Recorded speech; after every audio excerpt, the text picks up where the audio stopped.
આમોદની Pursa road નવી નગરી પાસે અજાણ્યા વાહને ગાયને ટક્કર મારતા ઇજાગ્રસ્ત બની.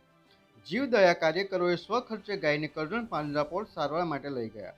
આમોદની પુરસા રોડ નવી નગરી પાસે આજરોજ સવારના સમયે કોઈ અજાણ્યા વાહને ગાયને ટક્કર મારતા ગાય તરફડિયા મારતી ઇજાગ્રસ્ત હાલતમાં રોડ ઉપર જ પડી હતી, જેથી આસપાસના સ્થાનિક યુવાનોએ ઇજાગ્રસ્ત ગાયને ઉંચકીને સાઈડમાં ખસેડી હતી, તેમજ પાણી પીવડાવી સેવા ચાકરી પણ કરી હતી.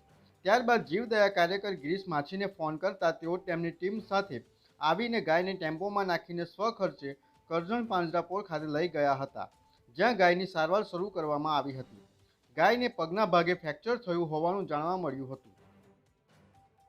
આજ રોજ આમોદ શહેરની અંદર પુરસા નઈ નગરી પાસે એક અજાણ્યા વાહને ગાય માતાને ટક્કર મારતા તે ઈજાગ્રસ્ત થઈ હતી. તેથી ત્યાંના યુવાન રહીશોએ ગાય માતાને રોડની સાઈડ પર ખસેડીને તેને સેવા ચાકરી અને પાણી પીરાવીને પછી અમને ફોન કરતા અમે ત્યાં તાત્કાલિક જીવદયા કાર્યકર્તાઓ ત્યાં પહોંચીને ગાય માતાને પોતાના સ્વખર્ચે